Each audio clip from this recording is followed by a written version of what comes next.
For 300 years, the Deep Space Listening Station on Echelon 9 had remained silent. It sat far beyond the main planets of the Terran system, cold and forgotten. Orbiting a dead moon near the edge of known space, no one manned it anymore. The station was mostly automated, left running by old Terran defense protocols. Its job was simple. Listen for signals, for danger, for ghosts from the void. At exactly 3:14 Galactic Standard Time, the station did something it hadn't done in centuries. It activated. Red lights blinked. Systems rebooted. Antennas realigned. A signal was incoming, and it was Terran. Commander Illyra Voss, stationed aboard the Soul Defense Relay, was the first human to see the alert. She frowned. "This can't be real," she whispered, pulling the data up on her console. ID code was Ancient Terran Designation, EDS Halcyon. It was a lost exploration cruiser, reported destroyed 311 years ago in the uncharted regions of Sector Thatton 9. No wreckage was ever found. No escape pods. It's just silence until now. "Where's it broadcasting from?" she asked the AI assistant. The machine responded in a neutral voice. "Approaching Sol System. ETA, 11 hours. Current speed, below light threshold. Transponder silent. Hull scan matches Earthship Halcyon." Lyra sat back in her chair. The ship was coming home, but it wasn't sending a welcome message. It was sending a warning. One line, in ancient Terran military code: "Do not approach. We are not alone." Oh, Earth. Command went into lockdown. Every fleet near Sol was ordered to stand by. Probes were sent to intercept. Long-range scans tried to penetrate the returning ship's outer hull, but nothing worked. The Halcyon was shielded by unknown tech, something that Earth engineers couldn't understand. The ship looked Terran, but it wasn't entirely the same. Original Halcyon was 1.2 kilometers long, a standard deep space science cruiser. But this version was longer. Its metal had changed. Dark, almost organic alloys wrapped around parts of the hull like scars. Its engines pulsed with a color no one could name. As it moved, smaller shadows floated around it like drones, or creatures. Inside the Sol war room, top brass watched the silent approach. No answers, no changes. It's just that one message repeating every 60 seconds. "Do not approach. We are not alone." Admiral Rain, the highest-ranking officer on Earth, finally spoke. "We need answers, and I want them before that ship reaches Mars orbit." 10 hours left. The Halcyon wasn't slowing down. Elite scout ship Spearpoint, dispatched to intercept, small, fast, cloaked. Its mission: scan the ship from closer range. Try to establish visual contact, and if possible, hail the crew captain. Juno Tack led the team. As their ship closed in, they saw it clearly for the first time. "It looks alive," said her pilot. He wasn't wrong. Parts of the Halcyon pulsed. The hull shifted just slightly, like breathing. Strange patterns appeared and vanished along the surface. Then something saw them, on their sensors. A ripple formed in space-like. A wave. Their ship shook violently, as if they had hit a wall of force. Then silence. The Spearpoint's AI shut down. Lights flickered. Systems offline. The last thing they saw before emergency power kicked in. It was a face. Not human. Not fully alien. Something in between. Juno tried to scream, but no sound came. The ship rebooted. Everything returned to normal, but when they looked again, the Halcyon was gone. 9 hours left, back on Earth. The Spearpoint returned early, shaken. Silent Captain Juno had no memory of what happened. Her crew reported missing time. Scans of their bodies showed strange changes, small implants under the skin. It's made of unknown materials. That's when Earth Command made a terrifying discovery. Old Halcyon mission files showed its final mission: investigate a dark system beyond mapped space. That system had long since collapsed into a dead zone. No light, no matter, nothing. It was a place humans were never meant to enter, but Halcyon did, and something followed it back. 8 hours left. Panic spread in quiet circles. Earth didn't release the news to the public. Not yet. They tried sending AI probes next. Everyone went dark the moment it got within 50,000 kilometers of the Halcyon. It was like the ship could sense technology, or worse, feed off it. Scientists now believe the Halcyon had merged with something inside that dark system. Something alive. Something ancient. Whatever it was, it now wore the Halcyon like a skin. 7 hours left. Then, a new message came. Still in Terran code, but different voice. This one wasn't a warning. It was a plea. They know we're here. We tried to contain it, but it's in all systems now. Don't let us land. Don't let us near Earth. This is Captain Arlen Voss. If this reaches my daughter Lyra, I am sorry. Commander Alira Voss dropped her datapad. Her father had been the Halcyon's captain. He had died over 300 years ago. He looked the same in the message. Same voice, same face, same badge on his chest, but his eyes were wrong. 6 hours left. A secret emergency council was formed. 3 options. Try to communicate again. Destroy the Halcyon before it reaches Mars orbit. Let it command. Prepare. Earth's defenses. The debate grew heated. Some said the Halcyon had knowledge advanced tech far beyond Earth's current level. If they could take control of the ship, it could change everything.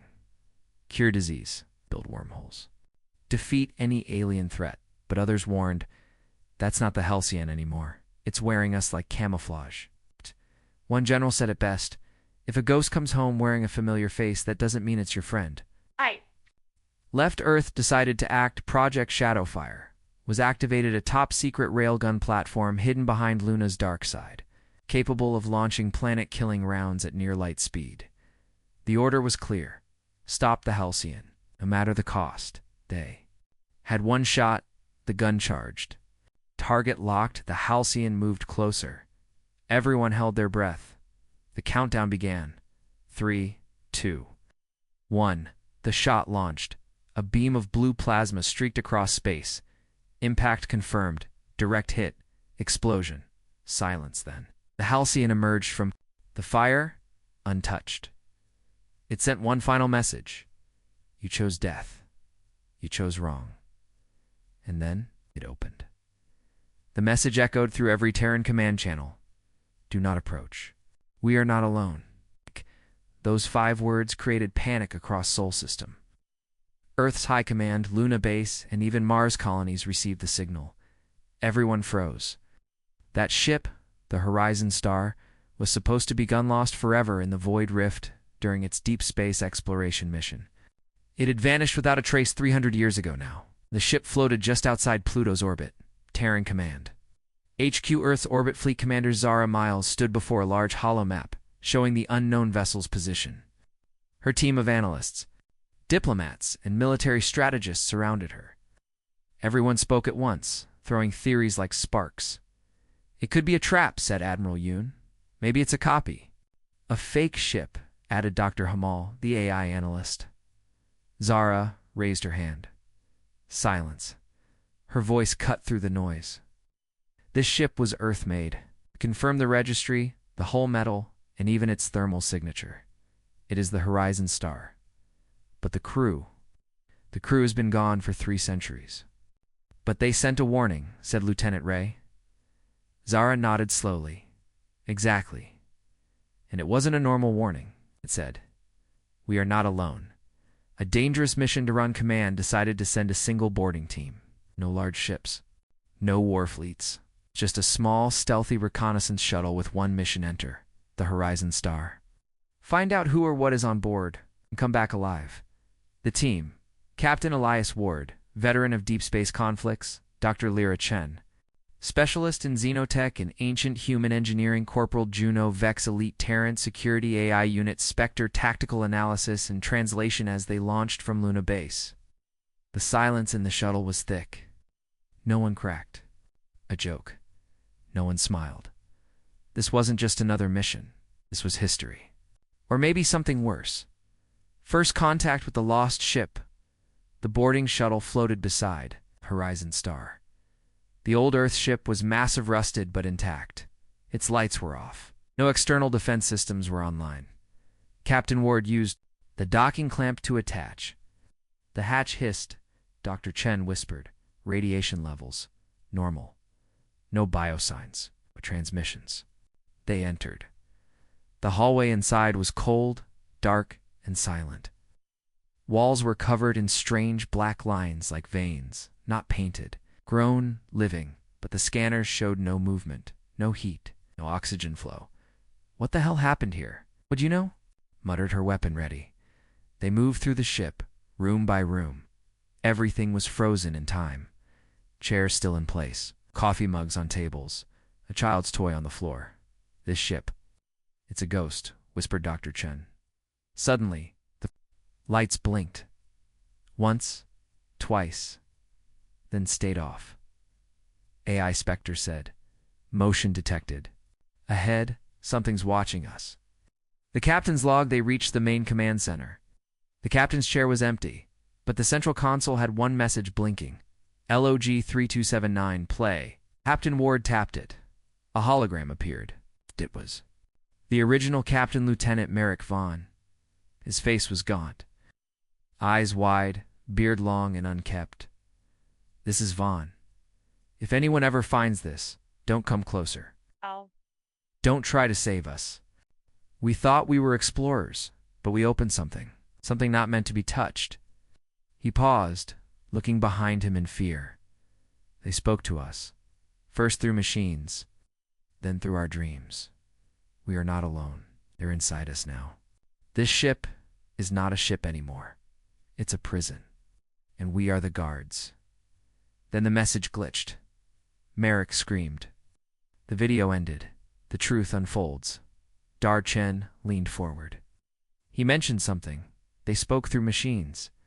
Might explain the black growth. It could be a living code, a biological AI. The emergency lights inside the Terran Deep Space Command flickered red. The entire room was silent. Every technician, every officer, even the usually loud AI assistants were frozen. On the central screen, the image of the returning Earth ship hovered in space just outside Pluto's orbit. Its hull was old, blackened by radiation and deep space dust. The name was barely readable, but one line stood clear. ESS Nightwind launched. Year 2123 declared lost. Year 2126 now. It was 2426. 300 years had passed. The ship should have been space, dust by now, but here it was, intact, power systems online. Shielding active, and it had sent a warning. "Do not approach. We are not alone." Captain Rena Torres, now acting commander of the listening station on Neptune's orbit, took a sharp breath. "Patch me through to the Security Council," she ordered. Act. "Ma'am, Earth hasn't cleared us too," a young officer started. "Now," Rena barked. "They need to hear this." The room snapped into motion again. As the transmission link connected, Rena turned back to the screen. The ship was not just waiting. It was moving slowly, orbiting the system's edge, avoiding any Terran satellites, almost as if it remembered where they were. It moved like a ghost, but it was very much alive. Meanwhile, at Earth Command, Grand Admiral Hao Min listened to the transmission in complete silence.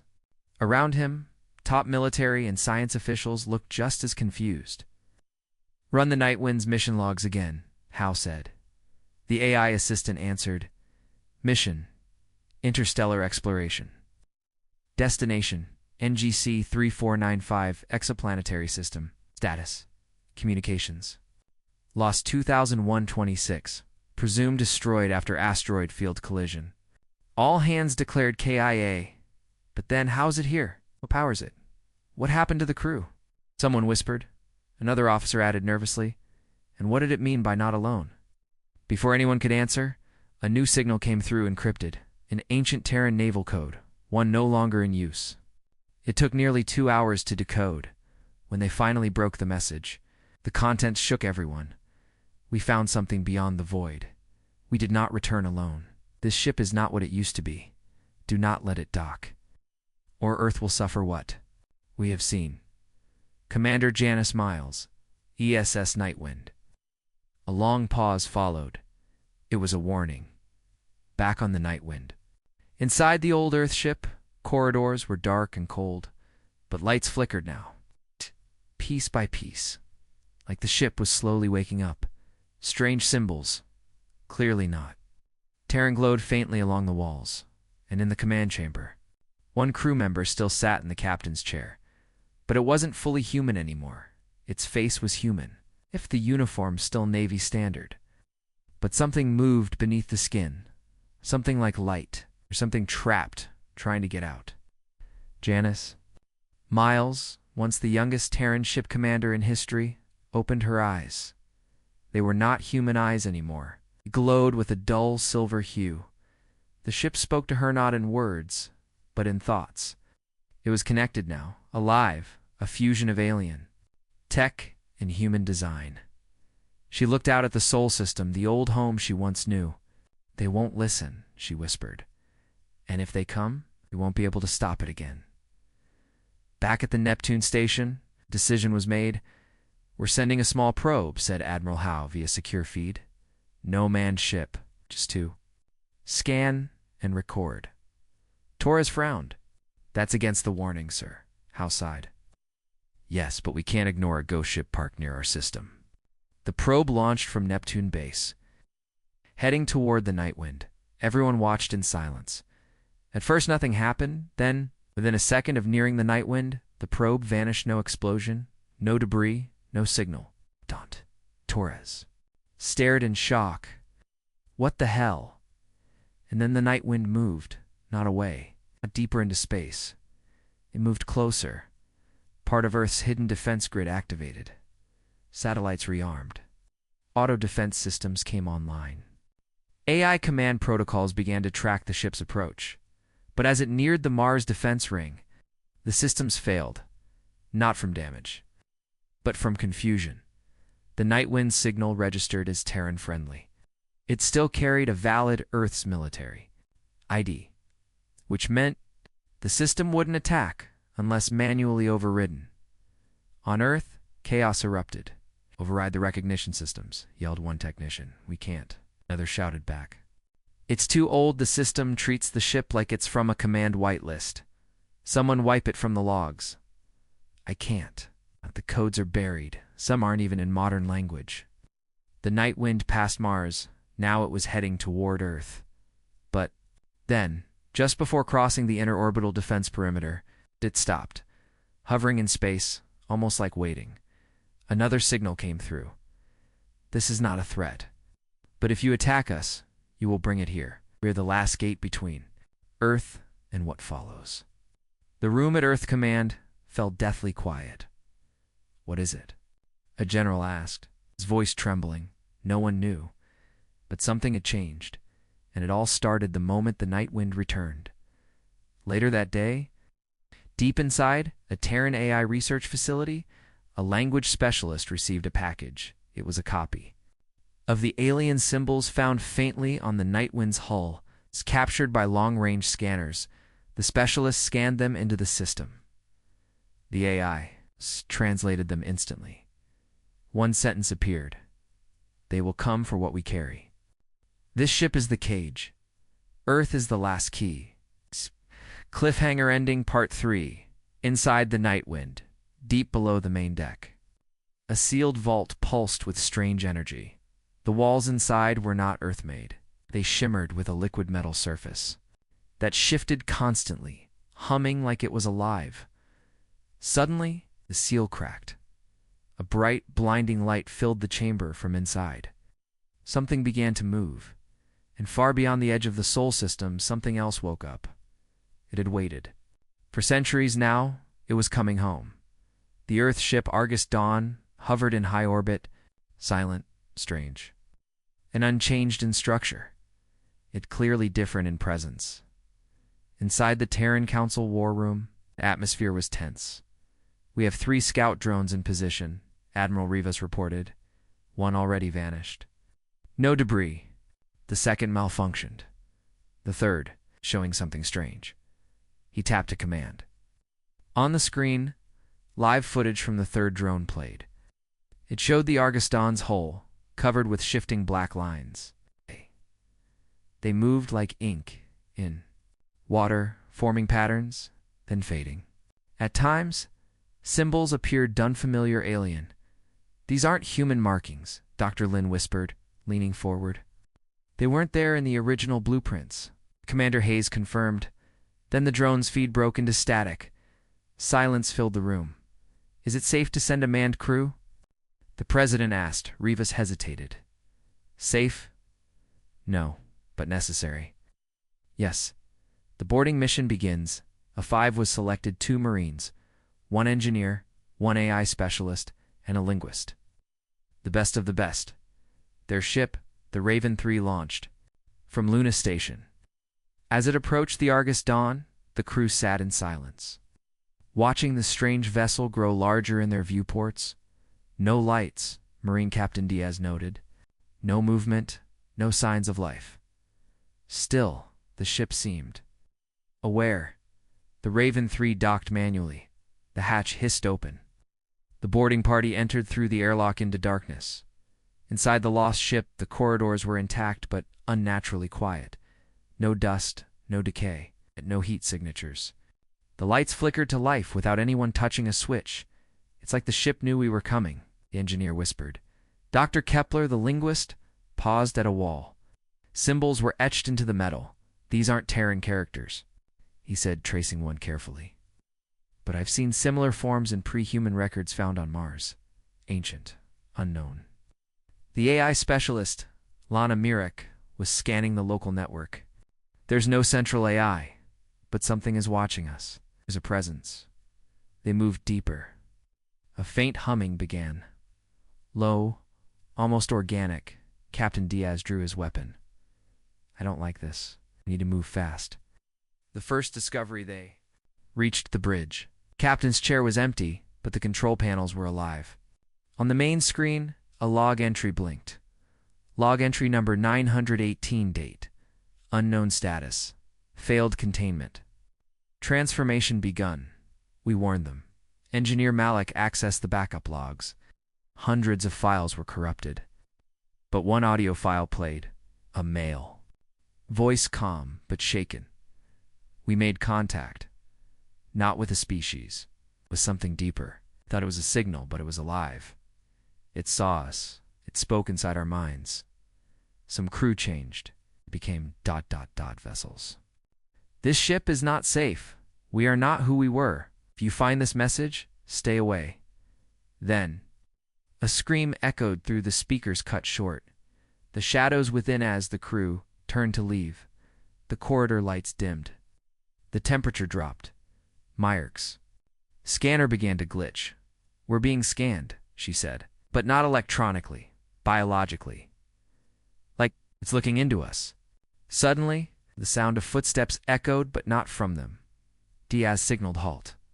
A figure stood at the far end of the hall, tall, humanoid, in an old Earthfleet uniform. Its face was wrong, too smooth. Its eyes glowed faint blue. Who are you? Diaz shouted, no answer. The figure turned and walked through a sealed bulkhead. Like a ghost, the team stared in silence. That wasn't a human, Malik whispered. Not anymore. Command makes a choice back in the war room. Live feeds showed. The team's biosigns fluctuating. Get them out of there, Rivas ordered. Abort the mission. But the connection broke. Signal jammed, the comms officer said. The Argus Dawn is cutting us off. The president's voice was quiet. Do we destroy it? Dr. Lin protested. Wait, if there's tech on board? That can rewrite biology, shift matter through walls. We can't just erase it. And if that tech infects Earth, Hayes snapped. This isn't a ship, it's a trap. The Terran science vessel Galileo hovered silently near the lost ship, now designated Erebus. Its black surface reflected no light, and its presence made everyone uneasy. Captain Maya Thorne, a hardened veteran of the Terran exploration Corps, stood on the bridge of the Galileo, fixed on the Erebus through the screen. No response from the ship for the last 8 hours, her comms officer said. But the signal from its core just pulsed again. Thorne narrowed her eyes. It's not dead. It's thinking. They had been orbiting Erebus for days now, studying its strange design. Its architecture matched early Terran fleet records. But there were new structures, towering antennae, and sharp alien markings. The science team still couldn't understand most of them. But now, something had changed. "Captain," the ship's AI Ariel spoke up. "The Erebus has initiated a data dump. It's transmitting something. Encrypted, old Earth code, pre-Federation style." The team scrambled to decode the message. Finally, it came through. Only one line. "The memory must be seen." Thorn ordered a boarding team to prepare. If the Erebus wanted to be understood, they would find out what it had to say. Inside the ship, the corridors of the Erebus were dim and silent, like walking through the ruins of an ancient tomb. The walls pulsed faintly with a dull blue light. The air was heavy, even for a vessel with active life support. The Terran crew wore full suits, not trusting the environment. The team moved cautiously toward the bridge, where the memory core was supposed to be. Along the way, they saw strange things tools fused into walls, flickering holograms of old crew members and symbols none of them recognized, etched into the metal like scars. Then they reached the core chamber. It was massive, larger than any known Terran design, and floating at the center was a glowing sphere. It wasn't just tech, it looked alive. "What is this?" whispered Lieutenant Rami. A voice echoed through the chamber. "You are not the first to return." Everyone froze. The voice was not human, not entirely. It had depth layers that sounded mechanical and organic at once. The sphere began to project images. But these weren't regular logs. These were memories. Saw the Erebus drifting near a black hole, caught in its pull. They saw the crew panicking. Then something impossible happened. A burst of unknown energy, like space itself, tearing in. The Erebus was pulled inside. Then darkness. And then something else. Strange lights. Voices. Beings without form. The crew floated in this space, changed slowly. Their bodies altered. Their minds expanded. Some resisted. Some gave in. And then silence. The projection stopped.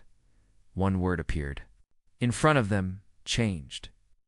Back on the Galileo, Captain Thorne reviewed the recording with her officers.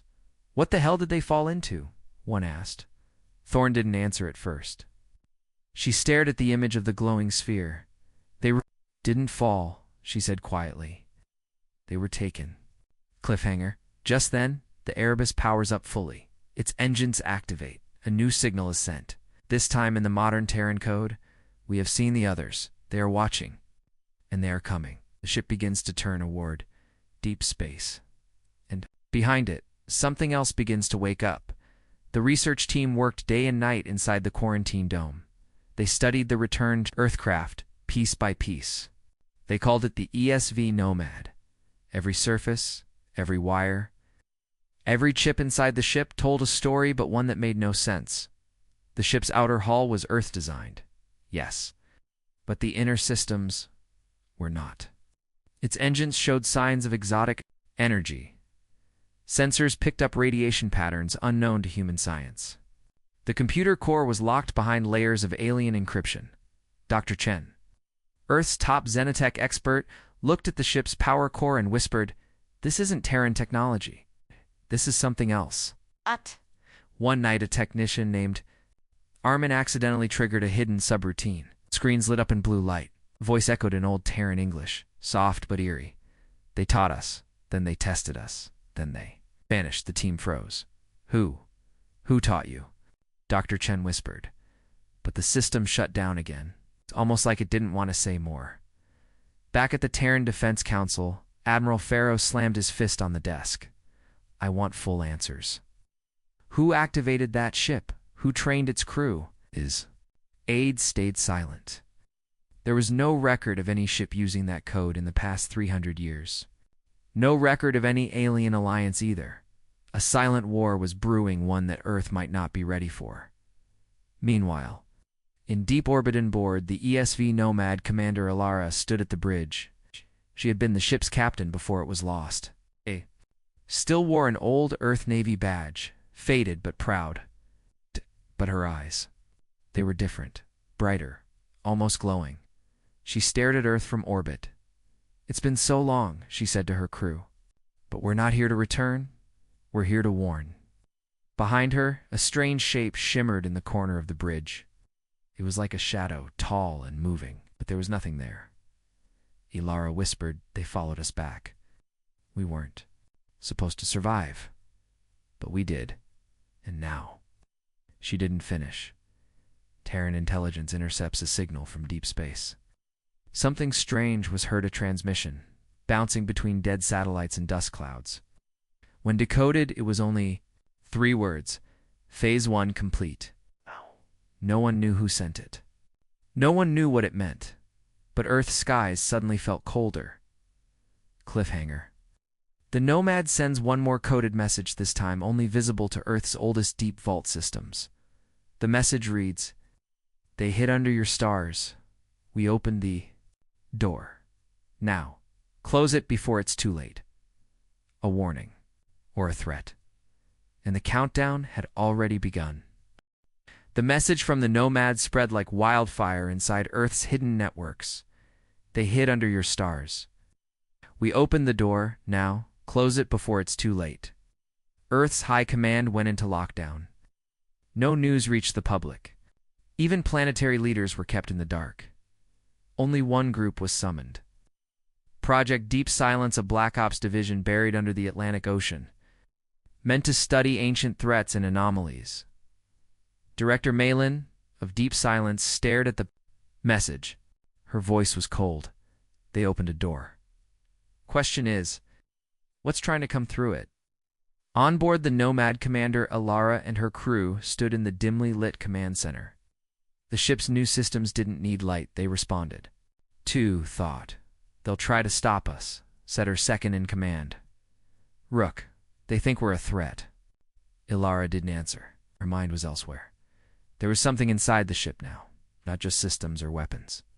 Something that watched, something that listened. Late at night, crew members heard whispers from the air ducts. Saw tall shadows standing by the walls, gone when they turned their heads. Ilara touched the metal wall. It pulsed under her hand. "They never left," she whispered. "They lived through the ship. They are the ship." Back on Earth, inside the underground facility, Dr. Chen connected the data core recovered from the Nomad. It activated, showing star maps far beyond the known galaxy. One blinked red, uncharted, unreachable, but labeled in old Terran code origin. Point, do not return. Another warning, the first incident, an orbital watch station near Jupiter went silent. No distress call, no escape pods. Just gone. Earth sent drones. What they found was terrifying. The station wasn't destroyed, was hollowed out. Every piece of machinery, every human, every metal panel gone, like it had been eaten by something invisible. In the center of the station floated, a single object, a black cube with glowing red runes. The AI tried to scan it, then it shut itself down and self-destructed. No one knew what the cube was, but Earth finally understood. Something followed the Nomad back. Commander Ilara speaks. Earth's communication grid was hijacked. All screens, all channels, even old analog radios played the same message. Ilara's face appeared, pale and intense. "We were explorers. They welcomed us. They made us better. But they never wanted us to return. Now they're awake, or the fuse. Earth is the bomb. You must choose.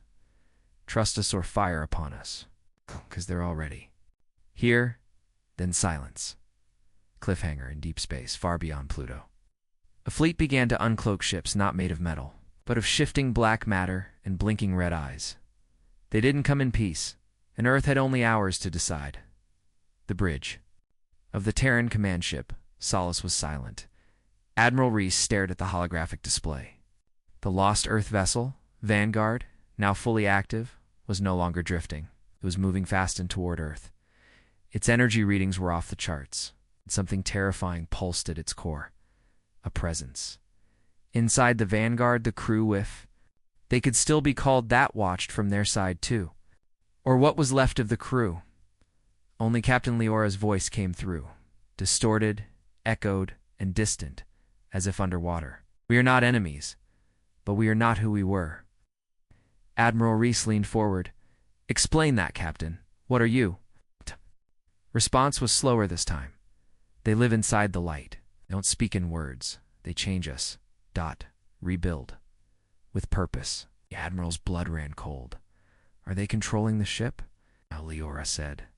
"We chose this. We had to survive. In the dark between galaxies, they found us. Or we found them. It doesn't matter now." Then the message shifted. A new voice. Not human. Deeper, alien. "Electric, Earth is approaching something it does. Not understand? Turn away, or you will become like us. It's not human, not alien. It's something else." Panic spread in the Terran High Command. Solace's AI warned. The Vanguard has access to ancient satellite networks. They're broadcasting everywhere, not just Earth. All colonies, all frequencies, all minds. "What are they sending?" Reese asked. The tech officer replied, shaking. "Images, cities floating in white light. Machines building worlds in seconds, and humans merged with light. Glowing eyes. It's moving like thought itself." The Admiral gave one order. Shut it down. Cut the stream. But it was too late. Billions were watching. And some were responding across Earth. People dropped to their knees. Some began drawing strange symbols. Others spoke in tongues. A few just stared, smiling as tears streamed down their faces. One whispered, "They are coming. It's beautiful." Back on the Vanguard, Captain Leora spoke again. "You can't stop it now. The path is open. We lit it. And now others will walk it." The Admiral gritted his teeth. "If you've become something else, then you are no longer Terran, and Earth will defend itself." Suddenly, a pulse of energy shot from the Vanguard, not a weapon, but something worse. It wasn't trying to destroy ships. It was waking up. Something hidden. From the moon's dark side, old Terran satellites, long thought dead, came alive. They weren't Earth's anymore. They had been rewritten. "What is this?" Reese whispered. The sensors screamed. Class X signal detected. Source, unknown. Identity, human unknown, hybrid. Warning, breach in Terran defense grid. And then the final message came from Leora, or the thing that was once her. "This is not an invasion. It's a return. We brought the light home." The dark side of Neptune was silent. Cold. Empty, at least. That's what everyone believed. Till the Terran ship Odysseus vanished behind it, all Terran systems lost contact. Cameras comes, satellites blacked out. No readings, no signals. Just one final transmission from Captain Alara, entering the shadow. "If we don't return, remember this." After that, nothing. For 6 full hours, Earth Command waited. The fleet kept its distance, per her warning. The silence became heavy. The scientists argued. The generals panicked, and then the ship came back. But it wasn't Odysseus anymore. Its hull shimmered with unfamiliar metal slick black, alive. Its engines moved like breathing lungs. Symbols covered its body, none from Earth, none from any known species, fleet. Admiral Cora watched from the bridge of TNS Rathburn, heart pounding. She whispered, "What did they bring back?" Suddenly, a signal played through every Terran. Channel. No encryption. No voice. Just a sound. Low. Cold. Like a whisper in a dead language. Running across all comes. It made soldiers fall to their knees, holding their ears. Ah! Eye systems glitched. One ship's entire crew went into seizures. Then silence. The Odysseus floated toward Earth slowly. No weapons charged. No hails. It's just movement. Unstoppable, Earth Command ordered a lockdown. Inside the Odysseus, the survivors moved strangely. Security. Teams tried to board, none came back. Second wave used drones. What they saw shocked everyone. Captain Alara stood in the ship's main chamber. She looked human, but her eyes were glowing dark blue. Her skin pulsed with light underneath. She spoke softly to the drones. We saw it, the dark mind. It touched us, and now it watches through us. One crew member floated behind her. His body wasn't fully solid. He shimmered like a memory, flickering in and out. The scientists at Earth Control gasped.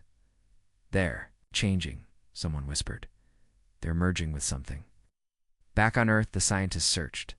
Ancient records. One term kept appearing, the silence between stars.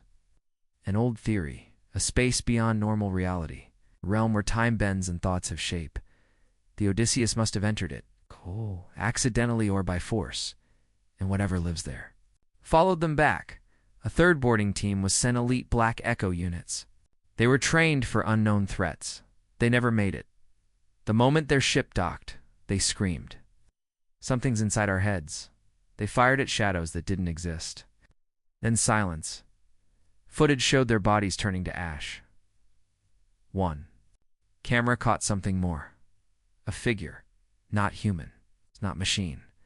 A tall shape of smoke and light standing behind Alara. It's whispering into her mind. Earth Command gave the order. Quarantine the Odysseus. Do not engage. Do not approach. But it was too late. The ship had already sent signals to deep Terran core's ancient relay towers from Earth's lost wars. Systems long dead began waking up. One by one, old war platforms activated. Defense grids. Pulsed with unknown energy. Moon bases went online with zero input. Someone or something was using Earth's systems. General Ram stared at the activation map. This isn't invasion, he said. This is preparation. The final scene of Part 9 ends with a meeting of the Galactic Council. They had ignored Earth before, but now every race in the galaxy watched the transmission from Earth, watched Alara speak on all channels at once. Her voice was calm, cold. You judged us lost. You thought we vanished. But in the dark, we evolved.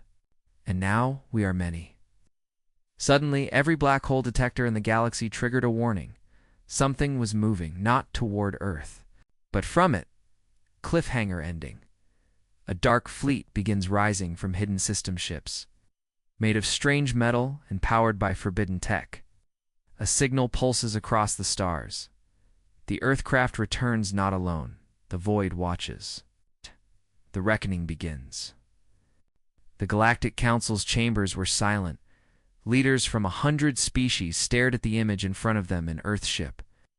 Old in design, but glowing with unnatural energy. Behind it, a dark rift still floated in space where the crew said they had pierced reality. The Council had just listened to the full transmission from the Halcyon. Every sensor log. Every recording. Every warning. It had taken hours. None spoke during the playback. At the end, one human voice had said, "The void is awake now. We can't undo that. But we can stop what's coming through." Now the Council had to decide. Let Earth fight alone, or join them in a war none of them understood. And Sol System Captain Mira Voss stood on the bridge of the Halcyon. The ship's systems were quiet for now. The rift behind them was sealed for the moment. Across the stars, human ships had started to gather new ones. Old ones. Even museums had sent their old space frames back into battle. Earth had called for unity. For the first time in centuries, every Terran colony responded with a single word. Ready. But Mira knew something others didn't. In the rift, something had spoken to her. Not with words. With images, feelings, cold hunger, endless silence. The void wanted in.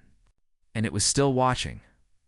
Aboard the Council flagship, Xanther humans should be quarantined, growled a Creel general. Oh, they opened the breach. They must seal it or perish. And if they fail, asked an insectoid ambassador. All burn. Silence again. Then the Valari Prime Minister stood. My people were saved by humans once. We were lost, forgotten. They answered our call, even when others ignored us. She looked around the room. I say we answered theirs now. Murmurs rose, some angry, some fearful. But others? Hopeful. On Earth, Global Command General Riker paced across the war room. They're still voting, an aide said. I guess. But we shouldn't wait. Riker nodded. We won't. He activated the global broadcast. Across every colony, every fleet, every outpost, one message played. This is Earth Command. The breach has changed everything, but we will not run. We will not hide. We will stand. Humanity goes to war, not for conquest, but for survival.